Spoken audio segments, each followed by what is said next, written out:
Alhamdulillahirabbil alamin wa bihi nasta'inu ala umuri dunya waddin. Assalatu wassalamu ala asrofil anbiya'i wal mursalin sayyidina Muhammadin wa ala alihi wa sahbihi ajma'in. Amma ba'du. Yang terhormat Ibu Kepala Sekolah, yang kami hormati Bapak Ibu guru karyawan SD Sripit. Pertama-tama mari kita panjatkan puji dan syukur kehadirat Allah Subhanahu wa taala, Tuhan yang Maha Kuasa, atas limpahan rahmat-Nya sehingga kita bisa melaksanakan qobel bersama pada kesempatan siang hari ini. Bapak Ibu yang kami hormati, untuk persingkat waktu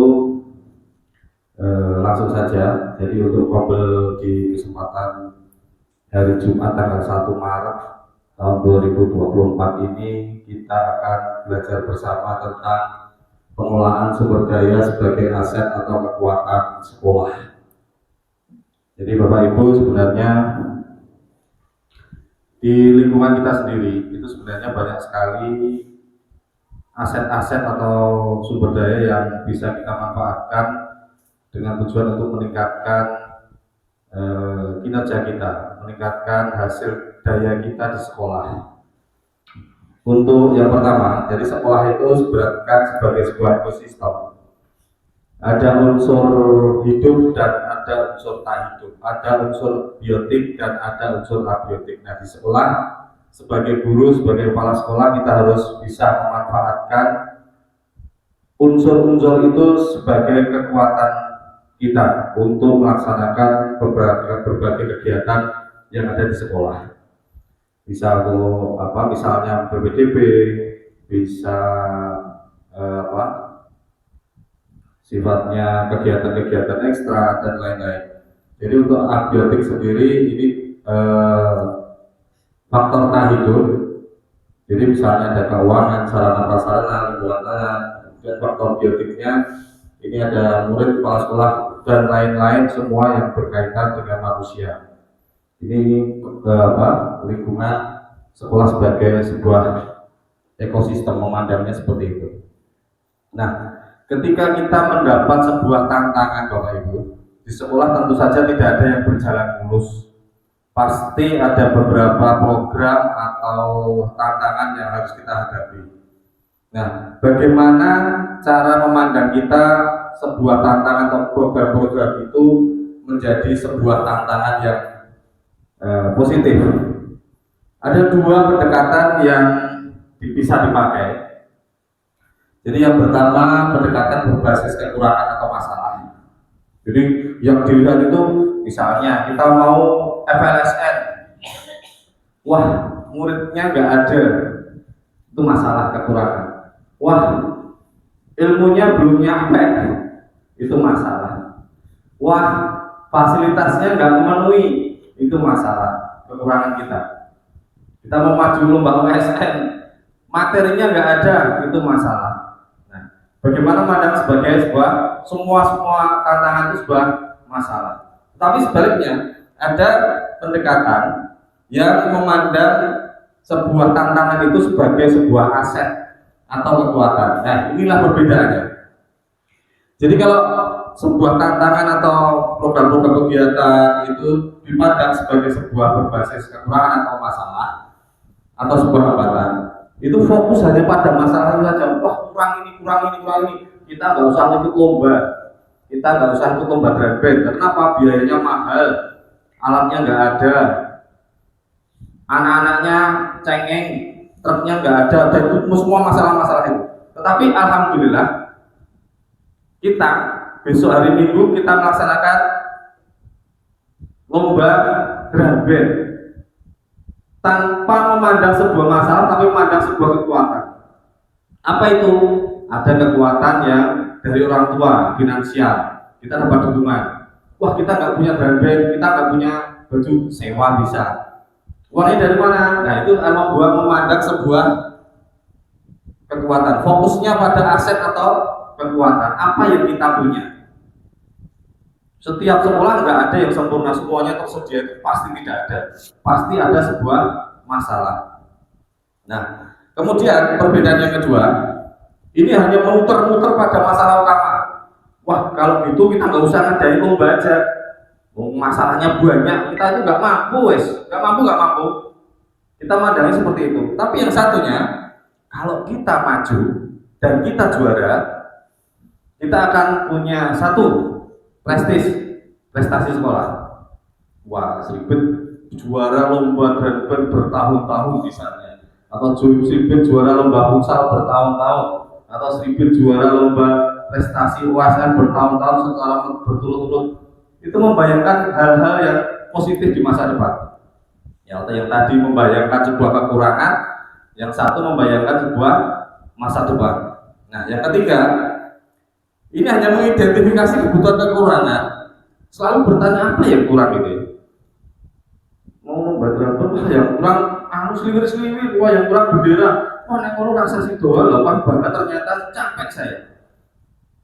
Tapi sebaliknya, ternyata kita selama ini tidak merasakan itu, dan kita berpikir tentang kesuksesan yang akan diraih. Nanti bila ini kan daftarnya kan banyak, biayanya banyak, dan kejuaraannya tuh macam-macam. Jadi kita bisa mendapatkan kejuaraan, pasti dapat ini gitu. Nah, kesuksesan itu yang akan diraih itu yang membuat kekuatan atau daya tahan kita terhadap masalah itu bisa bertahan. Kalau saya lihat Bapak Ibu guru ini kalau lihat masalah sebenarnya kemarin mau ikut lomba drum itu loh, jadi kan berpikirnya masalah nggak jadi itu, yakin. Contohnya aja, misalnya OSN, anaknya belum siap, yang latih nggak ada, itu kan kekurangan semua itu. Anaknya belum mampu, umurnya belum cukup, ilmunya belum sampai sama kabupaten, itu semua kekurangan. Contohnya di OSN itu. Tapi untuk yang drum band ini kita memandangi sebuah kekuatan. Ternyata kalau dipaksakan aset-aset kita itu ternyata bisa maksimal dan berjalan. Walaupun ya memang montak-manting, Mbak Fajar yang beli ke sana, Mbak Duit yang ke sana, wah semua kerja. Nah, nanti akan kita jelaskan apa modal-modal aset yang perlu kita kembangkan di sekolah kita. Yang berikutnya, kalau tadi berbasis pada masalah, itu selalu kita nggak punya nih, kita cari sponsor dulu. Kalau nggak ada sponsor ya nggak usah, ngapain? Itu berbasis masalahnya. Tapi kalau yang satu lagi, memaksimalkan sumber daya, kita punya wali, kenapa kita gerakkan gitu? Kenapa nggak kita ajak aja? Itu memanfaatkan sumber daya wali murid. Kemudian merancang programnya itu untuk menyelesaikan masalah aja, dan itu aja untuk menyelesaikan masalah aja. Misalnya kita mau maju lomba drum band, nggak jadi maju lomba, cuma melengkapi mau. Jadi kita tuh hanya fokus, kita cukup cari uang. Kalau uangnya dapatnya separuh, ya nggak usah, dapat separuh itu ditabung dulu, besok tahun depan maju gitu. Nah itu. Tapi yang satunya tidak. Yang satunya, kalau memandang berbasis aset, itu adalah memandang berdasarkan visi dan kekuatannya. Visinya apa? Visinya kita harus meningkatkan prestasi anak didik secara akademik dan non akademik. Kita memandangnya ke sana. Eman ini kesempatan kita untuk dapat gitu. Yang terakhir, mengatur kelompok yang dapat melaksanakan proyek. Kemudian yang satu lagi melaksanakan rencana aksi yang sudah diprogramkan. Jadi kita hanya berkutat pada masalah itu aja. Kamu begini ya, kamu sana ya, jalan ya, kamu nggak jalan ya udah nggak jadi. Kalau yang satu kita programkan, kamu bagi sana, Mbak Fajar ke beli sana, nanti kalau kurang tambah Mbak Siwi ke sana. Itu kita memaksimalkan kekuatan. Jadi melaksanakan reaksi-aksinya sudah diprogramkan. Nanti dipesankan truk Mas Danang kesini, nah itu diprogramkan secara matang. Itu perbedaannya. Kadang kita itu terjerumus karena banyak sekali mungkin banyak beban tugas. Wah, dilalai. Ini tuh bulan ini, ya, bulan ini sangat padat sekali sehingga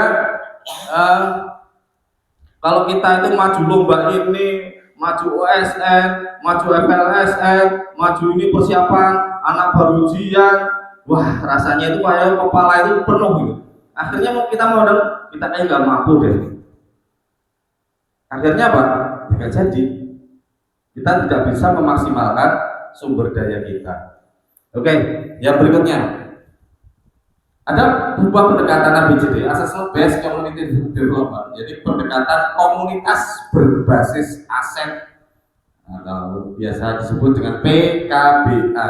Apa itu? Sebuah potensi atau sumber daya aset yang dimiliki oleh sebuah komunitas. Kita itu komunitas sekolah kita. Jadi pendekatan PKBA ini bertanya pada kemandirian dari suatu komunitas untuk dapat menyelesaikan tantangannya. Oke. Jadi kita mampu nggak menyelesaikan ini? Kemudian dengan bermodalkan kekuatan dan potensi yang ada dalam dirinya. Nanti kita bahas ada 7 modal yang bisa kita kembangkan. Nanti Bapak Ibu akan sesi yang kedua akan mengevaluasi, mengidentifikasi dari aset-aset yang ada di sekolah kita. Nah, Bapak Ibu ini yang paling penting. Yang pertama geser.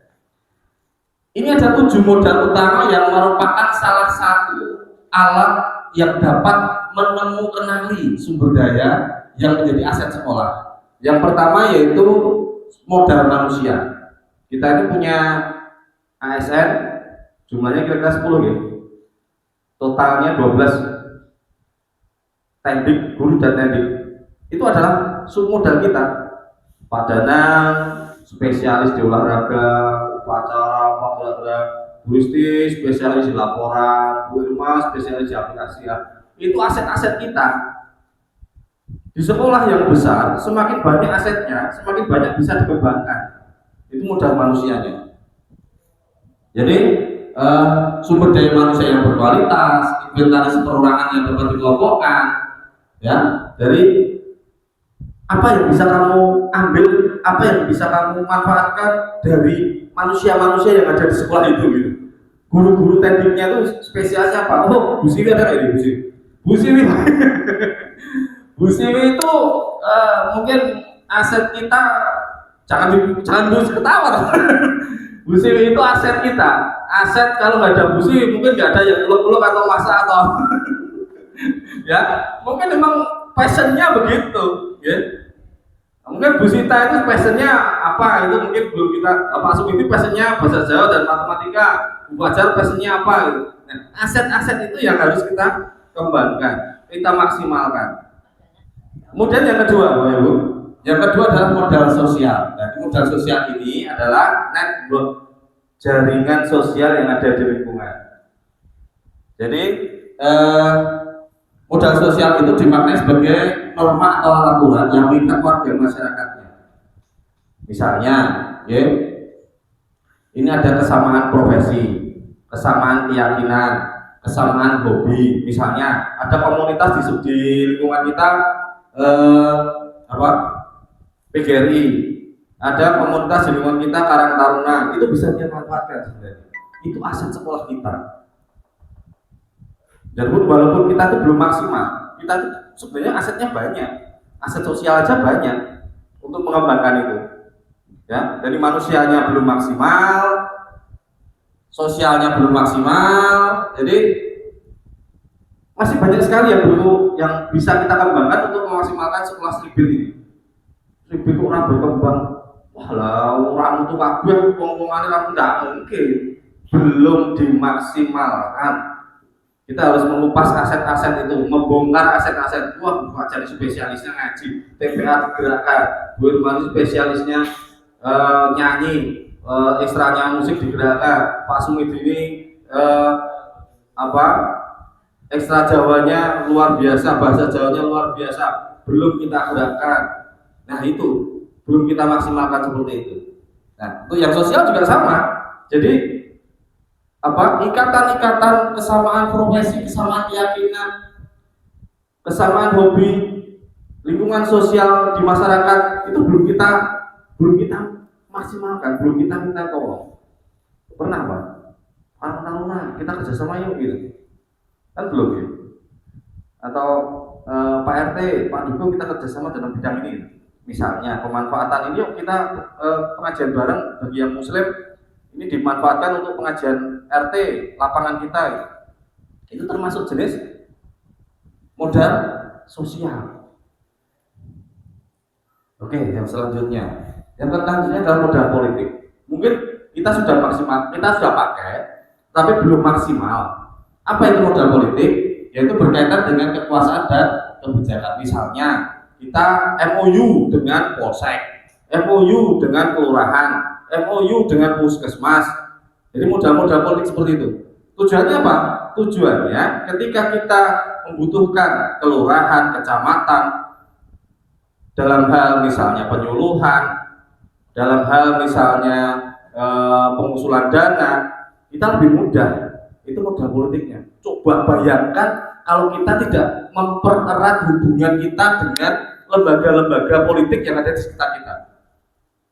Kita mau minta bantuan susah, kita mau minta izin keramaian susah, karena polisi aja nggak datang, polsek nggak memenuhi undangan. Tapi kita tidak. Nah, itu modal-modal politik kita. Kemudian modal agama dan budaya, ini juga belum dimaksimalkan. Di seberang kita, di tetangga kita, di lingkungan kita, itu ada pondok tahfiz, ada sekar jagat, ada apa nih? Ada kegiatan ketoprak, ada kegiatan sendera tari, ada kegiatan sanggar dan sebagainya, sanggar batik, itu belum kita maksimalkan. Andai saja.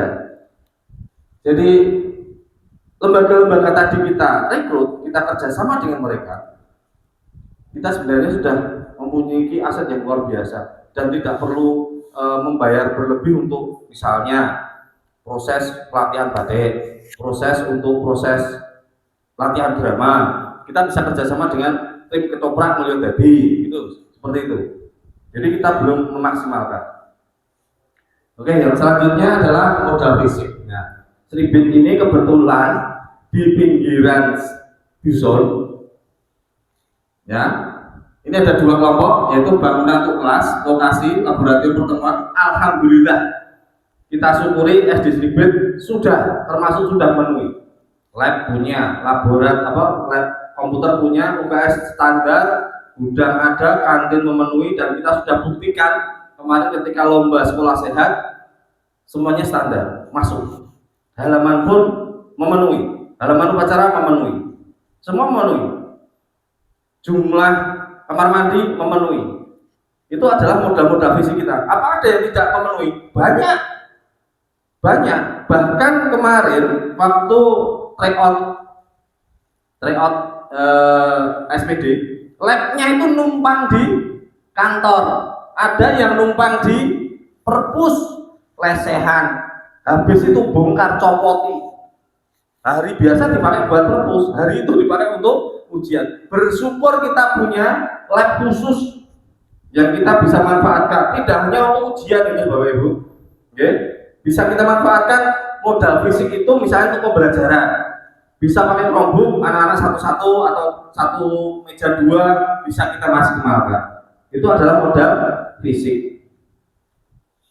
Monggo. Jadi Bapak Ibu saya bongkar ini daya kreativitasnya. Oh iya ya. Ternyata Bu Risi sudah memanfaatkan ini modal fisik musola sebagai tempat pembelajaran. Wah, ISIS di sana.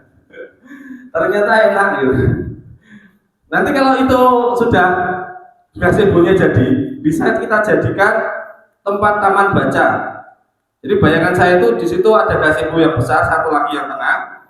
Kita buat taman baca, anak-anak di situ, sebagian ada di perpus, kita bangkitkan literasi itu, Sribit jadi maju itu. Bagus. Oke. Yang berikutnya adalah modal lingkungan alam. Saya pernah punya gagasan begini Bapak Ibu. Sebelah kita ini kan sungai ini. Sungai itu aset kita loh. Kalau kita bisa maksimalkan, kita pernah studi banding di SD mana Pak? Kasihan itu SD sama bukan Kasihan ya. Nah di Kasihan itu sungai itu dimasukkan sekolah. sungai itu dimasukkan sekolah untuk pengairan, ada tanaman, ada kolam ikan itu aset itu. Andai saja saya pernah punya gambaran seperti ini. Jadi sebelah utara pojok kali kecil itu kita bikin dam kecil, masukkan ke sekolah. Di dalam sekolah itu bawahnya gazebo itu ada dibikin kolam, dihubungkan dengan gazebo lagi, dibuat ke selatan nih, jadi buat tembusan. Wah, mlebu gazebo ngisor iwak, iki mau iwak nilai. Wah, cantik banget ya. Jadi airnya dari sungai itu bisa buat tambak, bisa buat perikanan. Bagus. Itu lingkungan alam kita. Termasuk juga apa? Termasuk juga jalan Parentius. Ini aset kita jalan Parentius sebenarnya. Andai saja ini dibangun, wah ini sekolah kita ini sudah ramai, banyak terkenal. Nah, sekarang itu kok bikin orang sekolah biar terkenal banyak murid itu kan yang penting terkenal dulu, viral dulu baru dapat murid. Kalau nggak viral nggak dapat murid. Di modal lingkungan atau alam ini bisa mempunyai nilai ekonomi, bisa juga memiliki kenyamanan. Apa yang bisa dimanfaatkan ini? Bisa laut, taman, danau, sungai, tumbuhan, itu banyak sekali. Yang terakhir adalah modal finansial. Ya, ini adalah dukungan secara keuangan. Alhamdulillah kita punya bendahara yang luar biasa. Bu Resti sama Bu Irma luar biasa saya. Silvano tuh ketoknya sih ndelok kan gampang, sing nyocoke sampai takon geser iki dono iki tambah iki kudu. Gitu nggih. Luar biasa. Nah, selain itu kita sebenarnya juga punya income. Income apa itu? Kantin. Kantin punya. Nah, misalnya kita itu bisa punya income apalagi, nah sebenarnya kita bisa olah. Nah, itu Bapak Ibu ada beberapa 7 aset. Yang pertama ini saya ulang ya, karena ini berkaitan nanti dengan yang pertama sebenarnya ada angka 1 itu. Modal manusia orangnya, tenaga pendidiknya, kemudian termasuk juga ini masyarakatnya gitu. Kemudian modal sosial, ini hubungan sosialnya. Kemudian modal politik, ini hubungan dengan pemerintahan. Kemudian modal agama dan budaya, ini berhubungan dengan jenis-jenis budaya dan kegiatan keagamaan di lingkungan itu. Misalnya di sini ada gereja atau kegiatan keagamaan Kristen atau Buddha atau apa yang bisa kita rekrut. Di Pete ada tahfiz, ada nggih? Ada yang pasti? Apa Mbak? Tahfiz ada nggih? Nah, itu kalau bisa kerjasama, Mbak Bu Fajar mungkin tidak terlalu berat tugasnya. Gitu. Itu kalau bisa kita kerjasama. Nah, seperti itu. Itu aset kita di lingkungan kita, bukan sekolah lain. Belum kita maksimalkan. Mungkin kalau yang di dekat yang Kristen di Ganjuran kita bisa bekerja sama dengan gereja Ganjuran, bisa lewat Pak Danang atau Pak Sumiti. Seperti itu. Itu kalau dalam bidang agama, terutama dalam bidang budaya. Nah, ini kemarin kita sudah kerjasama sama Jibudan. Besok sebenarnya bagus lagi sama ini Mbak, yang Bu? SD Ciren, SDD yang binaan Astra yang banyak itu bisa kita kerjasama. Dan mereka welcome kalau diajak kerjasama itu sebenarnya. Gitu. Jadi untuk mengembangkan itu jangan berhenti pada ampun itu ora iso baca. Wis ilang bupati wis pensiun, akhirnya kita enggak. Kita punya aset banyak asalkan kita mau kan gitu. Nggih, gitu. Nggih, untuk yang selanjutnya tadi aset modal fisik. Jadi bangunan ada macam-macam semua bangunan, baik dari air, tanah, alat transportasi, komunikasi, semuanya kita punya. Modal bangunan punya, modal fisik. Kemudian lingkungan alam, ada sungai, ada jalan, okay? Ada lapangan. Nah, lapangan itu termasuk modal lingkungan. Lapangan itu jadi ini yang setiap hari dipakai Mas Danang itu, nggak kerasa toh? Itu aset kita. Kalau kita bisa kerjasama dengan kelurahan dan kita jadikan lapangan itu lapangan pokok di sekolah kita tidak perlu cari-cari lapangan untuk kegiatan lain. Udah MOU dengan kelurahan karena itu miliknya kelurahan. Karena banyak sekolah yang tidak punya halaman, bingung mencari lapangan. Itu, ya. Kemudian mungkin kalau kita masih jauh ya dengan gunung, yang bisa kita manfaatkan untuk belajar. Jadi pemanfaatan itu tidak hanya untuk cari uang, tapi untuk juga untuk proses pembelajaran itu juga penting sekali. Jadi misalnya kita punya aset di mangrove, kita punya aset di Parangtritis, itu aset. Walaupun lu kan jauh, ya itu memang masih wilayah kita dan masih memenuhi. Beda kalau kita punya aset di Semarang, lah itu beda. Kita nggak bisa seharian nyampe di Semarang. Tapi kalau Parangtritis, pantai, candi di mana, atau petilasan di Paker, atau petilasan Batu Gilang, atau di itu apa lingkungan kita, termasuk lingkungan kita. Kemudian yang terakhir tadi finansial. Oke Bapak Ibu, itu tadi paparan tentang aset sekolah yang ada di lingkungan kita. Untuk sesi berikutnya adalah sesi analisis aset sekolah. Kita nanti akan berdiskusi dengan Bapak Ibu sekalian, menuliskan aset-aset yang ada di sekitar kita dari 7 modal tadi. Dari 7 modal tadi. 1 modal manusia, 2 modal sosial, 3 modal fisik, 4 modal politik, 5 modal apa tadi? Bukan, yang ke-6 lingkungan alam dan finansial. 7 modal itu harus kita kembangkan. Saya tidak bisa berpikir sendiri, Bu Kepala tidak bisa berpikir maksimal kalau tanpa bantuan Bapak Ibu semua. Apa yang ingin dikembangkan dari sekolah kita? Oh ternyata, nah, kita gali semuanya. Nah nanti Bapak Ibu saya berikan lembar identifikasi aset. Nanti Bapak Ibu isi secara berkelompok. Bisa kita ambil 3 aja nih, 3 kelompok nanti Bu, biar pandangannya beda-beda, berbeda-beda. Jangan mau sama Bu Nani, Bu ajar nih. Oke. I was born feet in the dust. I built my reputation, fought for recognition.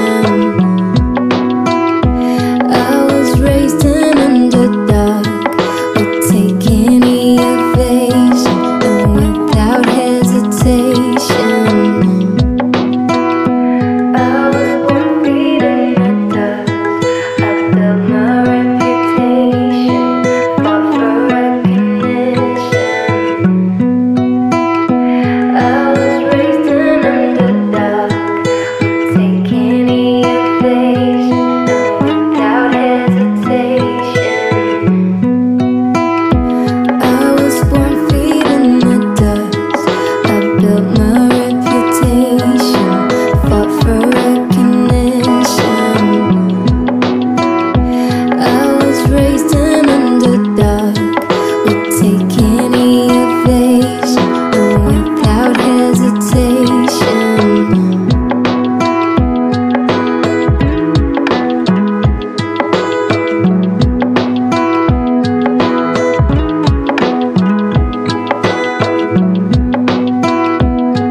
Monggo dari Bu Risti, kelompok Bu Risti, salah satu foto Bu Irma, monggo dibaca ke depan, nanti saya ketik di depan, saya ketik biar nanti kita bisa apa analisis bareng-bareng. Tidak ada yang salah, semuanya ditulis saja nanti.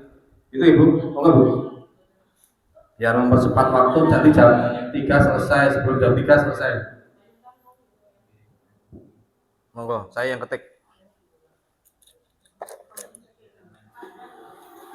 Itu belum selesai, belum selesai.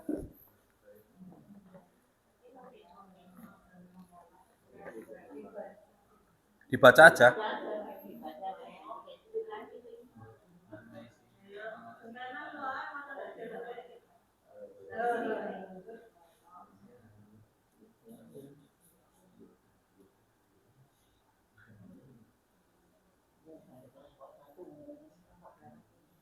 Oke, kelompoknya Bu Risti kelompok 1 nggih.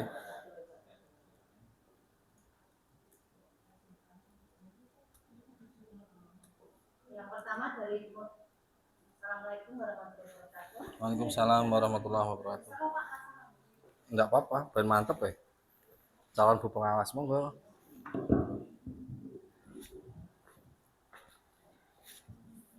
Assalamualaikum warahmatullahi wabarakatuh. Waalaikumsalam. Ya, identifikasi sumber daya sekolah yang pertama yaitu dari modal manusia yang ada internal di sekolah kita ini. Guru dan tekniknya itu sudah sebagian besar sudah sarjana, kemudian sudah sebagian besar sudah bersertifikasi dan mampu menggunakan IT, dan juga ada guru yang menjadi trainer sepak bola ya Pak Danang itu ya. Mana Pak? Pelatih sepak bola kan Pak? Nah, itu juga aset ya, itu juga aset kita ya. Lalu yang untuk pengelolaannya itu menurut saya guru dan teknik itu diberi kesempatan untuk mengembangkan sesuai dengan kompetensinya masing-masing sehingga bisa memajukan sekolah kita ini. Lalu yang komite, kita ada juga komite yang pengurus komite yang dari pendidikan seperti Pak Mulyono itu.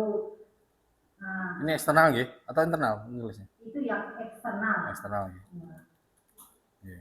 Nah, polanya itu kita mungkin semakin menjalin komunikasi yang baik sehingga setiap program sekolah dan program komite itu tidak miss ya, menjalin komunikasi yang baik, menjalin hubungan yang harmonis dengan komite. Nggih. Lalu yang modal sosial itu salah satunya seperti hari ini adanya komunitas belajar ini, kemudian adanya KKG. Nah, PGRI itu termasuk internal apa? PGRI termasuk internal Internal, nah itu adanya PGRI. karena kita masuk ya. Itu pengelolaannya mungkin itu semakin diaktifkan seperti Kombel itu mungkin Betul. kita setiap seminggu sekali kita adakan, terus kan dengan itu kan kita selalu update informasi, Ya, selalu berkembang gitu ya. Tidak ada istilah menang tua kan, karena memang zamannya sudah seperti itu ya. Lalu yang akses eksternal itu mungkin adanya apa ya, PKK seperti itu ya. Wih, ya, betul, PKK seperti itu. Nah, mungkin kita bisa kerjasama dengan PKK yang sesuai dengan program sekolah kita. Itu yang bisa saya sampaikan. Ada kekurangannya saya mohon maaf. Mungkin diteruskan oleh Pak Komiti, monggo Pak. Oke, monggo. Terima kasih. Melanjutkan modal yang ketiga yaitu politik. Aset internal adalah otoritas kepala sekolah untuk memberdayakan guru dan siswa untuk kemajuan sekolah. Betul. Aset internal berikutnya otoritas guru untuk mendidik siswa menjadi pribadi yang beragama, berbudaya, berkarakter, cerdas, dan tangguh. Sedangkan aset eksternal yaitu MUU dengan Polsek, Puskesmas, Kelurahan. Polsek itu demi keamanan sekolah. Puskesmas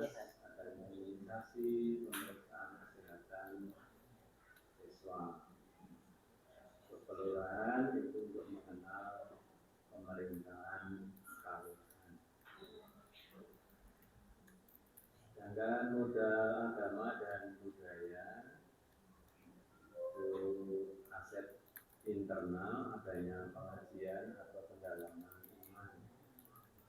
Itu pengelolaannya, tanggung jawab pengelolaan bergilir pada POP pihak kelas. Yang kedua, ekstra PTG, pengelolaannya dari guru di sekolah.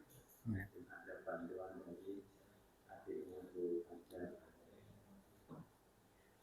Dan berikutnya ekstra tari, lukis, drum kita ambil dulu dari luar untuk nanti, dan kemarin juga sudah pentas dan akan ada lomba besok minggu drum band.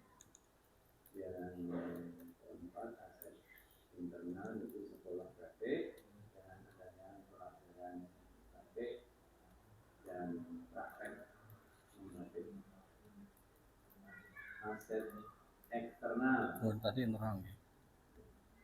itu masjid terdekat. Pernah kita dulu ikut Jumatan bersama ketika diberlakukan 5 hari sekolah. Hari Jumat Pak Wawan ngirit murid-murid yang laki-laki untuk Jumatan di masjid terdekat di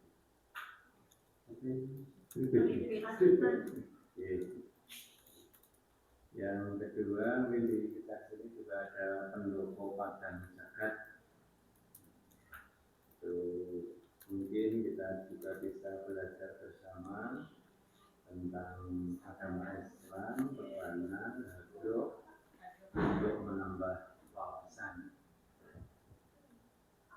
Sedangkan yang modal fisik, adanya perpustakaan untuk literasi baca siswa dan juga guru. Gedung keterampilan bisa untuk atau ruang keterampilan untuk rapat, pertemuan, pentas, dan kelas yang berdampingan yang bisa dibuka rolling door-nya ini juga bisa digunakan untuk pentas. Kemarin sudah terlaksana. Musola untuk sholat, untuk PTG juga untuk kegiatan pembelajaran. Bahkan bisa digunakan juga untuk lomba lukis di bank musola itu. Musola aset eksternal ada gardu roda di dekat kita, bisa untuk pengenalan siskaling. Juga ada kolam lele di sebelah barat. Betul, belum maksimal nih Pak nggih. Bisa dimanfaatkan untuk para siswa untuk bagaimana belajar. Betul Pak. Saya kira itu saja, bisa dilanjutkan Bu Herma. Sip, bagus sekali. Untuk modal berikutnya yaitu modal lingkungan alam. Aset internalnya kita memiliki halaman sekolah yang luas. Pengelolaannya biasa kita gunakan untuk tempat upacara, tempat bermain siswa, dan kegiatan-kegiatan sekolah.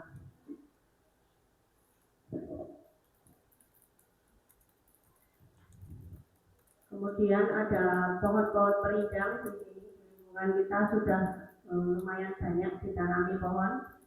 Pengelolaannya dirawat, kemudian dijaga agar tumbuh baik. Apabila ada pohon-pohon yang dirasa perlu untuk reboisasi, kita lakukan reboisasi agar tetap rindang sekolah kita.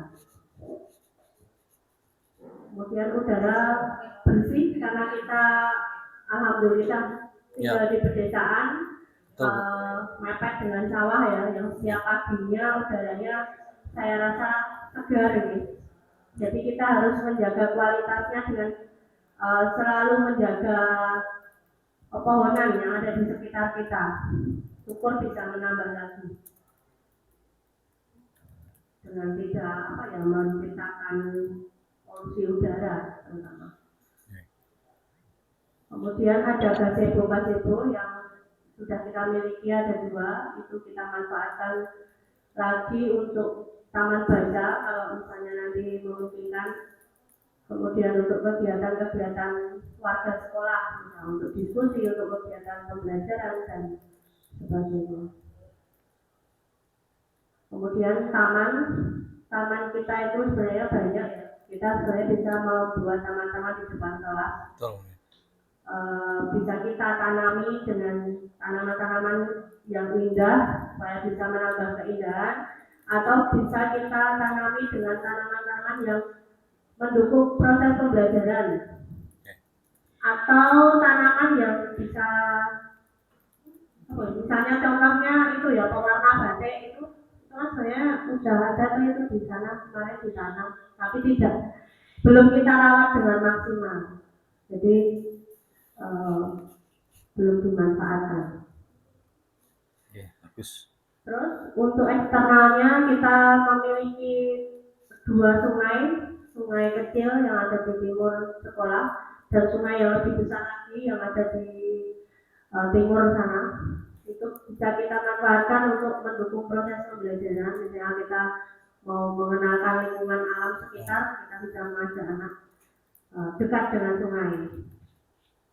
Kemudian kita juga punya lingkungan sawah yang luas di sekitar kita. Itu juga kita manfaatkan untuk proses pembelajaran. Kita kenalkan cara bercocok tanam misalnya. Bisa. Lapangan kita bisa gunakan untuk kegiatan olahraga, pembelajaran PJOK.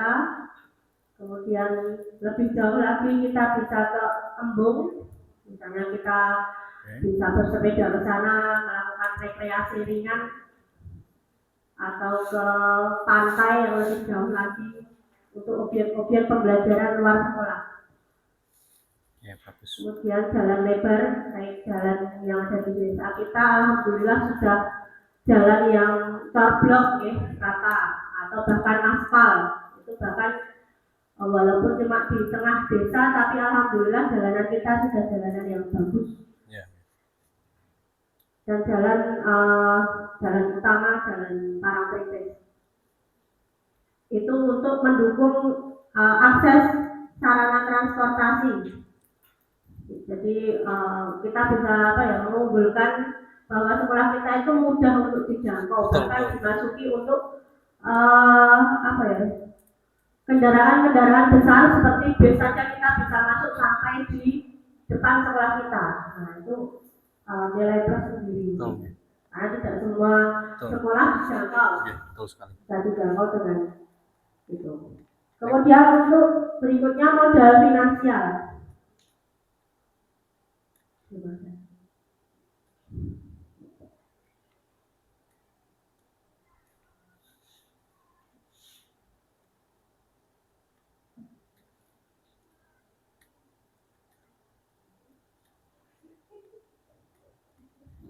Finansial yang pertama aset internal. Aset internal kita memiliki dana BOS dan BOSDA yang sudah kita gunakan dan manfaatkan sesuai dengan RKAS untuk kegiatan-kegiatan operasional sekolah. Kemudian kita memiliki kantin yang sudah cukup banyak memberikan kontribusi untuk pemasukan sekolah. Pengelolaannya kita mungkin bisa menambah kerjasama dengan banyak usaha pedagang-pedagang kecil UMKM di sekitar kita supaya lebih banyak yang dititipkan, jadi lebih banyak kita mendapatkan pemasukan. Kemudian infak guru dan siswa itu juga kita manfaatkan untuk kegiatan-kegiatan keagamaan maupun kegiatan siswa. Kemudian aset internalnya kita sebenarnya bisa menciptakan batik ya, karena sebenarnya kita punya logo punya brand batik, sekolah batik itu kalau mungkin bisa dimaksimalkan kita bisa membuat produk-produk batik yang bisa dijual untuk mendatangkan pemasukan sekolah, walaupun mungkin masih tingkat-tingkat sederhana dulu, kain atau mungkin barang-barang kecil yang bisa dilakukan anak-anak. Kemudian kegiatan market day dan P5. Bagus. Itu kalau kita bisa manfaatkan kegiatan market day dan P5 ini bisa melibatkan masyarakat. Jadi apa ya? Misalnya P5 itu kita kan bisa menghasilkan sesuatu. Nah, ketika kita mau mempromosikan hasil karya kita, itu kan kita bisa melibatkan masyarakat. Kalau misalnya hasilnya itu misalnya masyarakat tertarik, ya kita bisa jadikan laba untuk usaha. Misalnya kita menghasilkan suatu produk yang diminati masyarakat, kita bisa jadikan itu suatu usaha baru di sekolah. Kemudian warung hidup, karena sebenarnya kita punya lahan di sana itu kan lahan warung hidup dan apotek hidup. Sebenarnya kalau bisa dimanfaatkan, kita bisa tanami dengan sayuran-sayuran yang cepat panennya dan kita bisa jual ke masyarakat sekitar atau di warung-warung sekitar. Karena dulu pernah kita tanami itu kan ya lumayan juga hasilnya, sampai kualan kan kita mau masaknya aja sisa banyak. Jadi kalau sebenarnya itu bisa dimanfaatkan, bisa nanam kangkung atau saja terus kita titipkan ke warung kan lumayan. Itu untuk internalnya. Untuk eksternalnya kita punya toko-toko di sekitar kita, ada toko bangunan, ada toko listrik dan sebagainya. Itu kita kelola dengan menjalin kerjasama MOU dan mengajak sebagai sponsorship kegiatan sekolah. Karena kegiatan-kegiatan sekolah kita itu bisa berjalan kalau kita bisa pinter-pinter cari sponsorship di toko-toko sekitar kita, para pengusaha. Kemudian wali murid, POT, dan komite sekolah, kita bisa libatkan mereka untuk kontribusi dalam hal pembiayaan kegiatan sekolah. Bagaimanapun ya kegiatan sekolah bisa berjalan kalau ada dukungan dalam hal pembiayaan. Kemudian toko kelontong, toko-toko kecil yang ada di sekitar kita, itu juga kita bisa manfaatkan untuk memenuhi kebutuhan sekolah. Misalnya kita beli gula teh atau beli gas dan sebagainya, itu kan sebenarnya kita bisa saling kerjasama. Warung kuliner misalnya, kalau nanti jadi ada makan siang Bisa. ya. Terus koperasi dan bank, ya itu kita bisa manfaatkan ketika kita membutuhkan dana pinjaman. Ketika dana sekolah yang tidak mencukupi, kita bisa manfaatkan untuk mendapatkan dana pinjaman untuk memenuhi kekurangan dana sekolah. Mungkin itu saja dari saya, nanti bisa ditambahkan beberapa orang. Terima kasih Bu Irma. Wah, ini tajam sekali ya analisanya Bu Irma, ternyata bagus ya. Iya, luas. Monggo nanti tinggal saya tambahkan untuk yang ini, nanti biar yang sama tidak saya tulis lagi. Untuk yang belum ada saya tambahkan nggih. Oh, ada kelompoknya Bu. Monggo, Mbak. Bu. Belum? Oh ya. Hah? Bu dulu atau Pak Danang dulu? Oh ya, Pak Danang dulu. Monggo, mau baca atau Pak Danang? Tinggal, enggak apa-apa dibaca semuanya aja. Dari atas ya. Sama nanti. Nggih, betul. Dari yang manusia. Nggih, manusia nggih. Manusia dari tekniknya terlebih dahulu. Nah, yang pertama pemulaannya kita bisa menjadi penggerak di masyarakat sekitar kita, di lingkungan sesuai dengan keahliannya. Otomatis nanti orang akan bertanya, oh itu dari dulu mana itu, SDCB dan sebagainya. Lalu memberikan bimbingan misalnya kita ke warga atau mungkin ke kumpulan pemuda dan sebagainya, ataupun tentang hal-hal yang mungkin kalau kayak Pak Sumidi masuk tentang ganggu bahasa dan sebagainya, itu bisa nanti masuk ke kumpulan-kumpulan itu nanti dari perwakilan masuk. Nanti pasti ketua ataupun di bidang olahraga kita terlibat di lingkungan kita, terutama lingkungan kalau mulai jadi ya di daerah mulai jadi.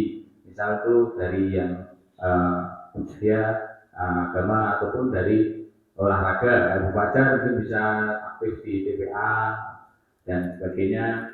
Lalu yang berikutnya kalau siswa, dari siswa kerja bakti kita di lingkungan desa-desa sekitar kita.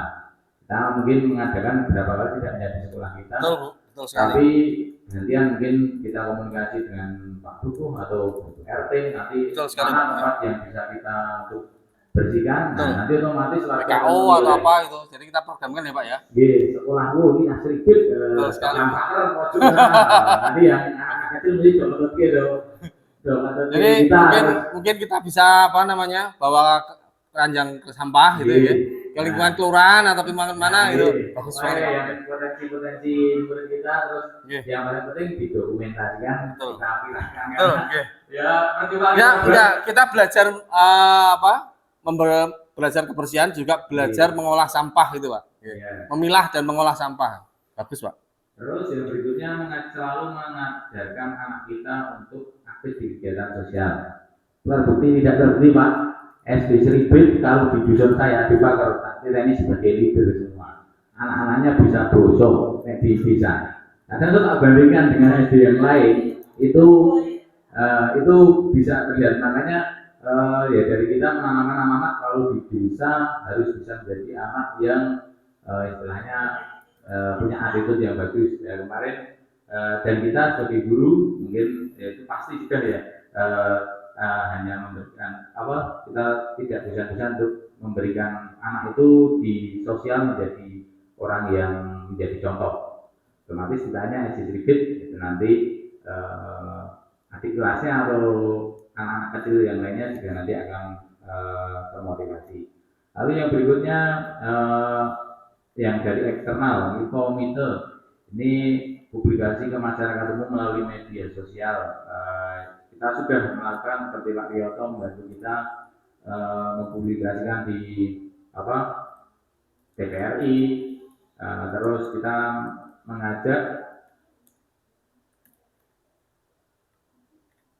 mungkin media sosial lain, media sosial mungkin kayak KR ataupun radio, tapi mungkin saat ini tapi KR Kedaulatan Rakyat kita bisa komunikasi. Mungkin kita lihat ada beberapa sekolah yang programnya ditampilkan di koran Kedaulatan Rakyat atau apa, nanti untuk minta dipublikasikan. Itu. Terus yang berikutnya di sosial. Nah, yang sosial Tendik ikut serta dalam kegiatan warga. Contoh kalau ibu-ibu ya arisan, ya kalau bapak mungkin kita masuk ke kumpulan Seribit ini karena kita lingkungan Seribit, kumpulan RT atau Roda nanti bergantian mungkin jadwalnya. Lalu ya itu tadi termasuk dalam kita masuk ke program-program pemuda atau anak-anak yang ada di lingkungan Seribit ini, misal ya tadi mungkin Pak Miti masuk atau Bu Fajar ataupun yang lainnya lah sesuai dengan bahasa Inggris dan sebagainya, itu mungkin bisa dimasukkan di kegiatan-kegiatan itu tadi. Lalu untuk yang sosial eksternal itu kita melibatkan POT itu dalam kegiatan BPDB. Ya, jadi orang tua dilibatkan untuk kita selalu pas ngajar dan sebagainya gitu. Kita sudah lakukan untuk selalu aktif untuk menjadi duta PPDB. Ya, tapi ya itu tadi mungkin kita mengingatkan terus kita mencari celah, kita mencari info-info dari orang tua mungkin kita bisa menggali dari informasi orang tua mana saja anak yang bisa kita istilahnya tujuh untuk bisa masuk ke sekolah ini. Itu terus dibaca semua nanti biar terbongkar. Lanjut yang berikutnya dari politik ya Pak. Politik dari Tendik jadi penggerak kegiatan masyarakat sama tadi. Terus kalau yang eksternal itu dari Tendik apa Pak? Jadi dari politik tadi yang pertama dari internalnya ada nggak? Yang tadi, jadi penggerak kegiatan masyarakat Pak. Oh ini.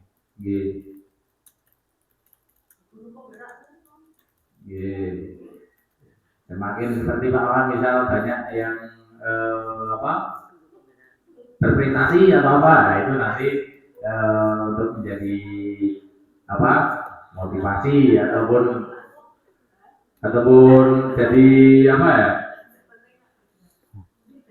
bisa terlihat prestasi kita dari guru kita ini. Terus yang berikutnya dari eksternal, Kelurahan Mulyodadi.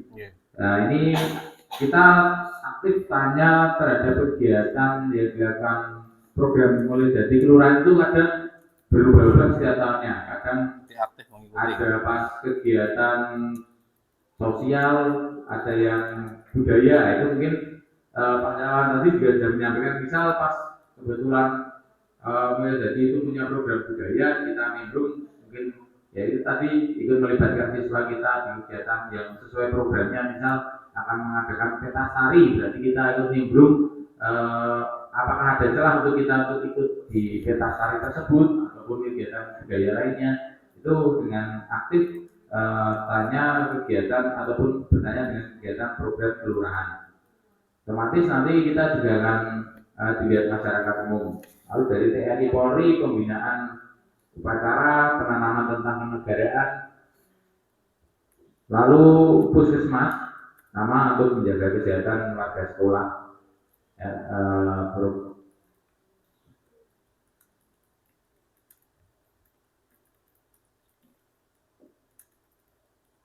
Terus yang berikutnya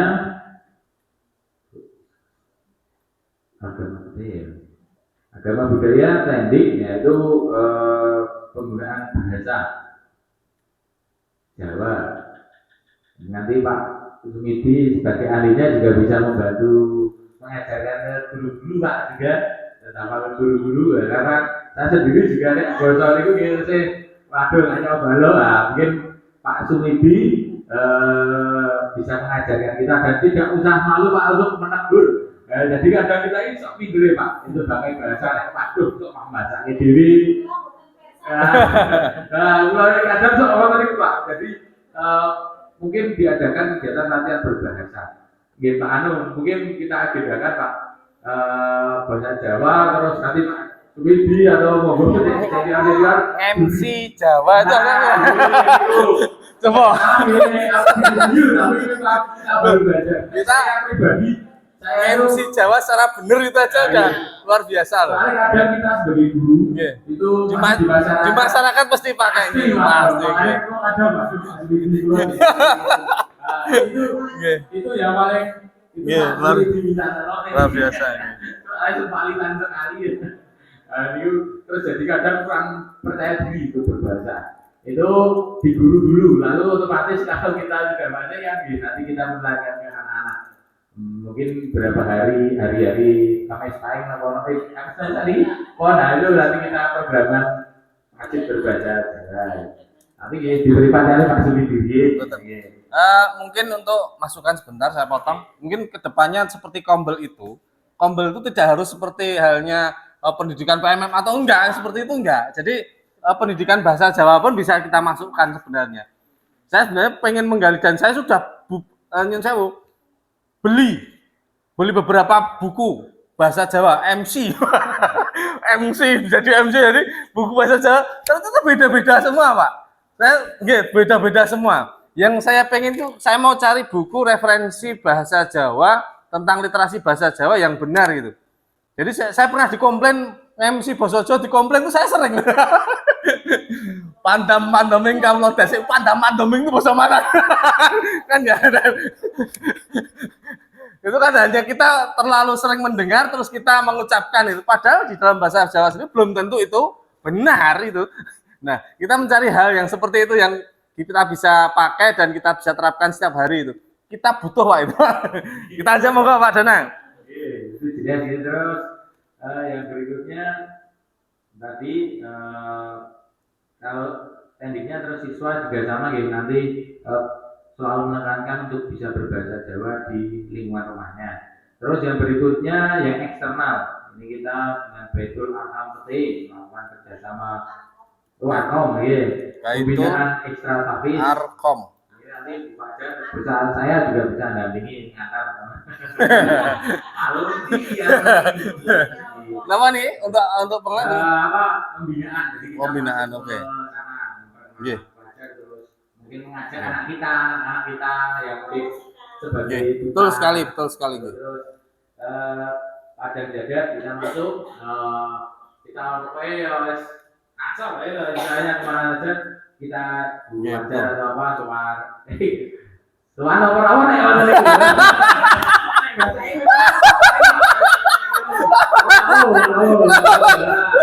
Rawuh, wong kita kok rawuh. Gua belajar loh.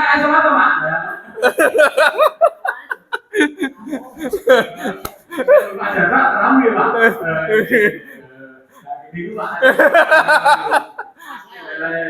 Itu ada jagat kita hadir istilahnya dengan wakil murid kita. Terus TKK Monodoro itu pengembangan batik dan makanan ini nanti mengajak ke anak-anak kita seperti yang Bu Rizky lakukan kemarin kayak buat donat dan sebagainya tapi dalam bentuk yang lain mungkin. Terus batik dan sebagainya dan batik tadi juga ada yang batik. Terus yang fisik lapangan upacara kita mempersilahkan istilahnya masyarakat untuk menggunakan lapangan kita untuk kegiatan-kegiatan. Jadi istilahnya waktu kumpulan dan sebagainya. Betul, oke. Kita menyampaikan monggo nih mau pakai fasilitas distribut dipakai saja. Istilahnya otomatis warga itu melihat bahwa kita kedekatan ya lagi. Terus gazebo tadi bisa untuk gazebo untuk pojok baca atau pembelajaran di luar kelas.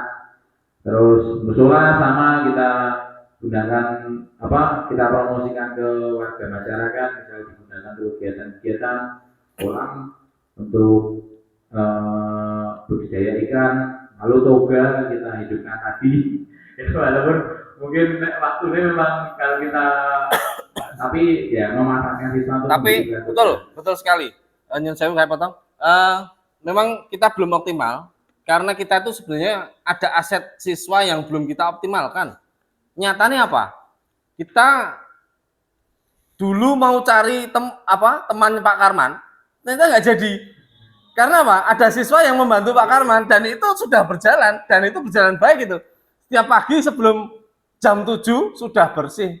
Padahal cuma beberapa siswa. Andai saja kita bisa memaksimalkan siswa-siswa itu untuk merawat tuh, yang putri terutama kita kelompokkan, kita buat nama, misalnya tim melatih, tim apa. Nah, untuk merawat toga-toga itu pasti berjalan sebenarnya. Tinggal kita kreativitas kita saja untuk mengelola itu. Oke. Silakan Pak Danang. Itu toga, terus halaman belakang kita tanami pisang, istilahnya regenerasinya cepat ini. Terus bisa ada tempat kosong yang mungkin dibuat tanam pisang. Lalu gedung ini sama seperti halnya tadi, seperti lapangan upacara dan musola dipromosikan ke warga. Jadi untuk kegiatan umum. Terus yang berikutnya sungai kita buat seperti yang disinian Pak Wawan tadi, jadi taman ataupun budidaya ikan. Terus yang berikutnya lingkungan alam. Lingkungan alam sungai tapi sama gitu. Terus sawah juga sama. Untuk kita praktek suatu saat kita cari sawah khas atau sawah yang bisa disewa untuk dipinjam untuk praktek, lalu kita buat video. Nanti kita viralkan juga itu istilahnya. Kan kalau orang Kotai pengen ke sawah susah jadi kan malah lupa ada gitu. Kalau kita punya sak kotak sawah itu sebenarnya wah ini punya sawah sipit nanti ditanami itu bagus ya. Kok dibaca pakai anu sawah gitu. Sekolah alam. Sama hal budi kalau ngomong nanti untuk juga wah injak bocah. Tapi sawah SD Tribun istilahnya kan membeda, kayaknya belum ada itu yang belum. Itu nanti suatu saat mungkin buat kegiatan lain membeda kita punya sawah khas, tapi di Sengoni mau. Ini siapa tempatnya loh ini. sebenarnya kalau itu kita bisa MOU sama kelurahan dan itu kuat, itu kita bisa minta kok Pak, sebenarnya Pak. Kenapa? Karena banyak sawah-sawah kas kecil-kecil itu dimanfaatkan sama ini kaum rois, barang itu juga dapat semua itu. Kita minta sebenarnya buat aset sekolah itu, bukan kita minta tapi kita hak guna saja, kita gunakan untuk pembelajaran. Asalkan kita kuat, menegonya, bisa dapat sawah kas itu. Yang jelas ada loh programnya, bualan kan gue ngopo. Wah tak tahu dulu. Bal-balan ya tanami nanti programnya 1 bulan ini, bulan 3, bulan 4 nanti untuk proses pembelajaran apa, penanaman apa itu. Saya yakin bisa itu. Oke. Masalah hasil memang ya terakhir gitu, yang penting tahu. Akhirnya nanti lo ngomong apa? Tapi yang penting praktek langsung gitu dan hasilnya ya kita lihat tapi prosesnya. Terus yang berikutnya yang finansial, botol plastik. Nah kita mungkin belum malah kita kalau anak punya botol aqua dan sebagainya itu bisa kita kumpulkan, kita jual itu jelas. Pengelolaan sampah ya Pak ya. Di sampah. Sama mungkin kita programkan per kelas tadi yang di rumah punya botol kita bawa untuk nanti kita jual untuk kas kelas. Itu bisa digunakan. Nah, menabung sampah ya Pak. Menabung sampah tapi plastik yang bersih. Mungkin nggak ada sampah botol-botol itu. Ya, terus penanaman sayuran kalau tadi toga ini juga sayur kita tempatnya banyak ya mungkin yang paling mudah ya bayam sama kangkung mungkin. Kalau bayam ya terus kayak yang dulu bikin bayam dan sebagainya. Lalu kantin ya, finansial jelas dari kantin sama seperti tadi infak juga sama. Terus eksternal produk kayak kita lalu mungkin SMA kita lihat ada yang ngecek di sini terus ada sponsor misal okay. dan sebagainya. Tapi biasanya sasarannya yang sekolah murid banyak. Tapi ya kita tidak perlu minat untuk kita berani mengajukan ke produk-produk biasanya produk baru atau apa nanti untuk membuat agenda di sekolah kita.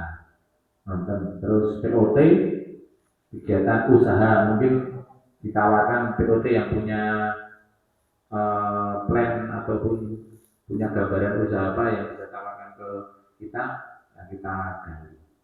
Itu mungkin dari kelompok kami. Terima kasih Pak Danang. Ternyata banyak ya. Setelah ada oh iya. Monggo. Bisa langsung yang belum atau bisa baca semua juga bisa boleh. Monggo. Dari awal nggih. Nggih. Selamat siang Bapak Ibu semua. Untuk yang modal manusia, Dikumpulkan aja. Dikumpulkan. pada modal manusia itu ada yang pertama ada guru dan pendidik. Itu lebih sering mengikuti pelatihan sebagai pengembangan kompetensi.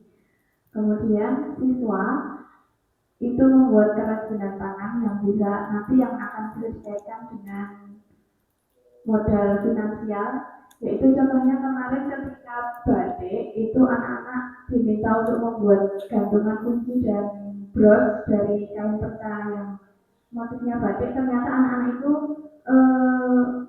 luar biasa sangat senang dan antusias ya. Itu nanti bisa dijual dan masuk ke modal finansial.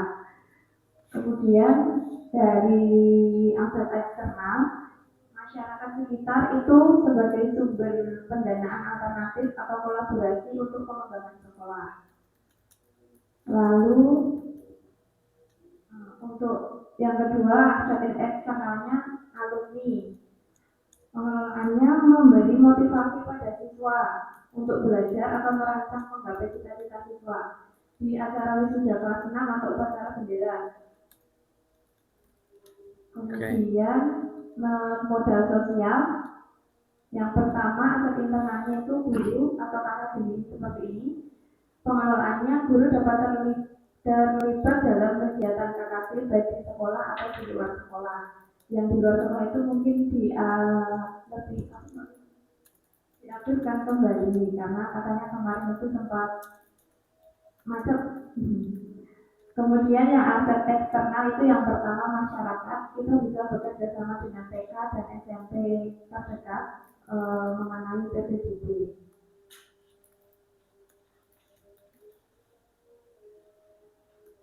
Selanjutnya yang modal politik, yang aset internal yang pertama itu sama seperti tadi alumni, yaitu meningkatkan peran serta atau keterlibatannya dalam kegiatan sekolah sebagai narasumber untuk memotivasi siswa dan menginspirasi siswa. Yang aset eksternalnya, kita bisa bekerja sama dengan Polsek atau Koramil, yaitu membuat MOU untuk memberi sosialisasi siswa pada saat upacara bendera atau pada kegiatan apa saja, dan melatih PBB siswa. Jadi Pak Danang tidak terlalu kesulitan untuk melatih anak-anak pada saat upacara, mungkin seperti itu. Kemudian selain itu juga kita bekerja sama untuk keamanan sekolah. Terus yang modal agama dan budaya, untuk yang aset internalnya komunitas keagamaan atau biasanya kita melakukan pengajian sekolah. Kalau kemarin itu pengajiannya hanya POT saja, mungkin selanjutnya bisa semua warga sekolah mengikuti termasuk siswanya. Karena untuk meningkatkan kereligiusan warga sekolah dan juga biar lebih akrab kembali. Terus setelah itu yang kedua aset internalnya batik. Guru-guru mungkin akan mengadakan kegiatan membatik yang rutin, bisa seminggu sekali, seperti kegiatan ini mungkin bisa dilakukan di hari apa dan 1 jam atau 2 jam atau berapa itu setiap minggunya. Untuk aset eksternalnya yang pertama tadi sama yang rumah tahfiz tadi, membuat MOU untuk kegiatan keagamaan sekolah. Yang kedua, aset eksternalnya yaitu batik dari PKK Mulyadadi, yaitu membuat MOU dengan PKK Mulyadadi untuk memberikan ilmu perbatikan kepada guru dan siswa. Yang selanjutnya yaitu modal fisik.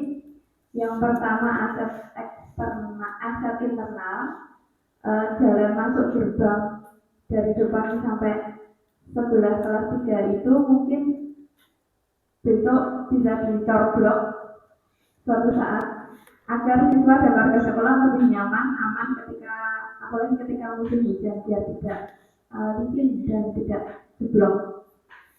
Yang kedua, pojok baca. Setiap ruangan kelas diberikan pojok baca agar pada saat siswa literasi itu lebih menghemat waktu tanpa berlama-lama menunggu harus mengambil buku di perpus dahulu, harus menukarkan bukunya seperti itu. Terus setelah itu yang aset eksternal, poskamling, bekerja sama dengan masyarakat untuk keamanan sekolah pada saat bapak-bapak di masyarakat ini melakukan ronda. Kemudian modal lingkungan atau alam, yang pertama taman depan yang sebelah gerbang dekat kelas 3 ini mungkin bisa ditanami pepohonan atau bunga atau tanaman hias agar terlihat lebih sejuk dan tidak gersang.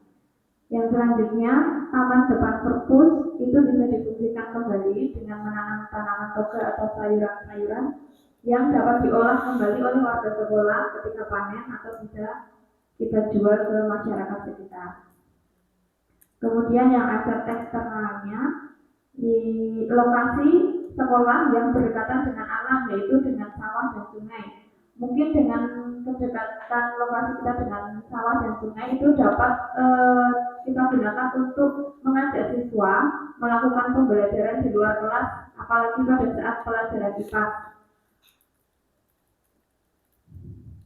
Yang terakhir yaitu pada modal finansial, yang pertama koperasi siswa digerakkan kembali dengan melengkapi ketersediaannya seperti koperasi sekolah, koperasi siswa, ATK atau perlengkapan sekolah yang mungkin dibutuhkan oleh siswa. Yang aset eksternal, yang pertama alumni atau wali murid itu dapat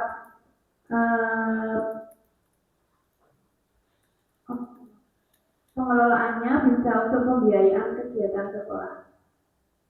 Sekian, terima kasih. Luar biasa. Luar biasa untuk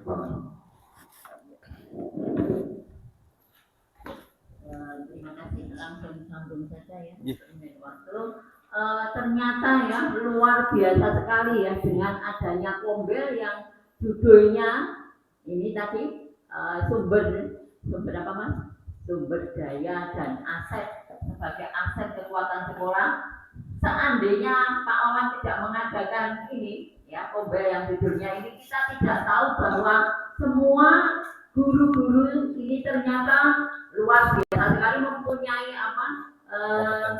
potensi yang sangat banyak sekali, dan ini mungkin sangat berguna sekali dan harus kita semua aset yang kita punya dan dari tadi masukan-masukan dari aset internal dan eksternal yang akan ini yang tadi kita bahas di sini harus segera saja marilah kita realisasikan. Jadi kebutuhannya tidak hanya untuk Pak Wawan tapi untuk kepentingan sekolah kita.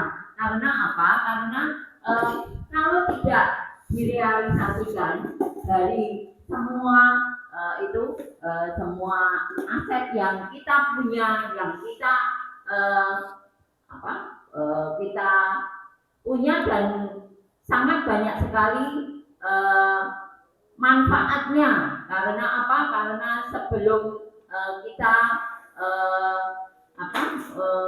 merealisasi ini kan ternyata banyak sekali aset yang belum bermanfaat. Nah ini maka marilah aset yang paling utama dulu ya, aset-aset dari internal atau eksternal yang paling utama dulu kita realisasikan, monggo nanti supaya segera diprogramkan. Jadi tidak hanya di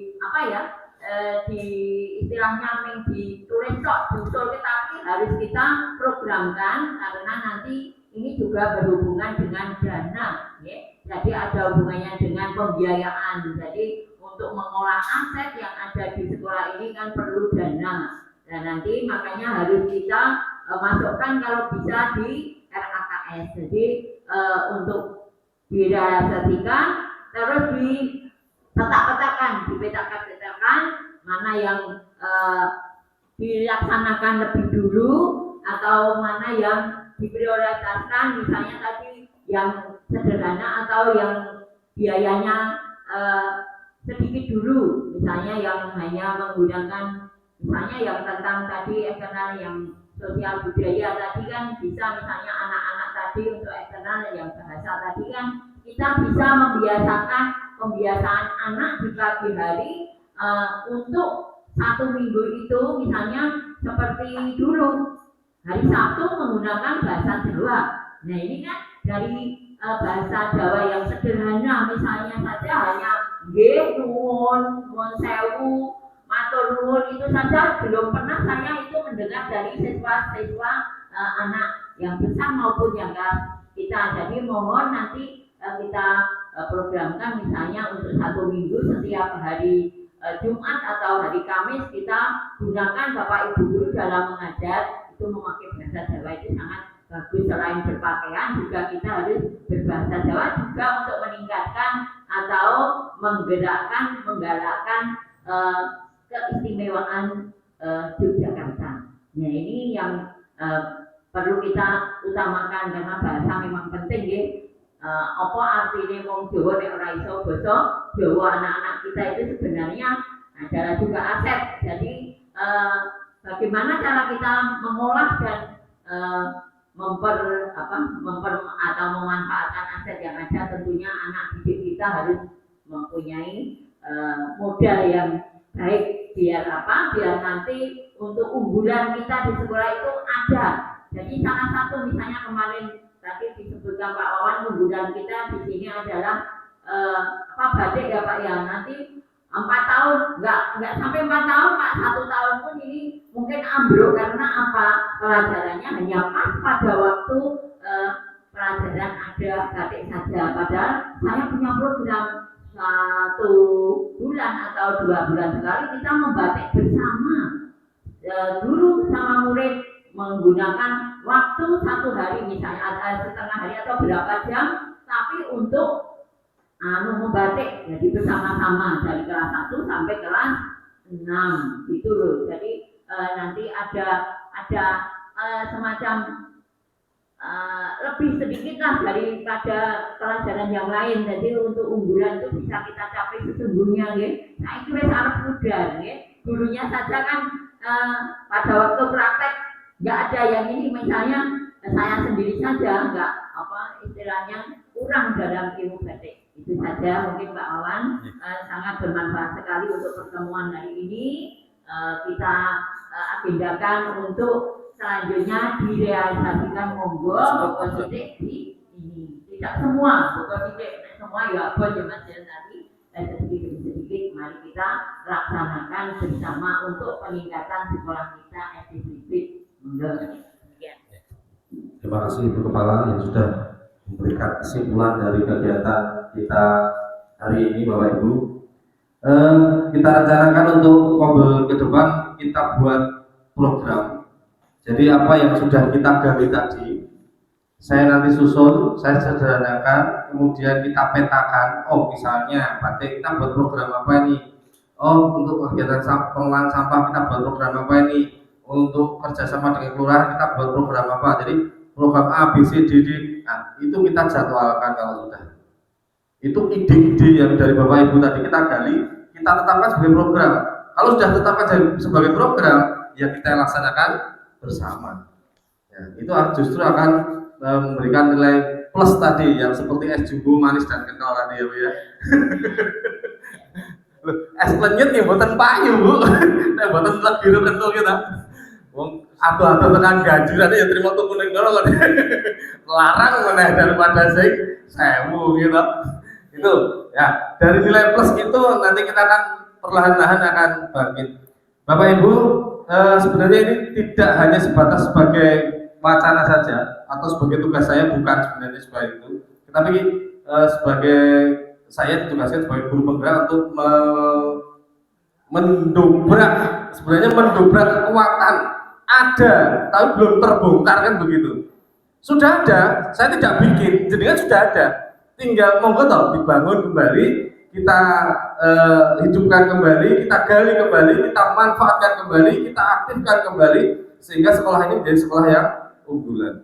Itu nih Bapak Ibu, mungkin sangat menarik sekali. Terima kasih antusias Bapak Ibu untuk mengikuti kompil kita kali ini. Ada salah kata dari saya dalam memandu mengelola aset kita pada kesempatan siang hari ini banyak kesalahan, saya mohon maaf yang sebesar-besarnya. Mungkin tadi belum kita buka tapi kita tutup. Alhamdulillah kita berdoa dulu. Kita tutup dengan berdoa untuk agama dan keyakinan kita masing-masing. Berdoa dimulai. Cukup, terima kasih Bapak Ibu. Selamat siang. Assalamualaikum warahmatullahi wabarakatuh.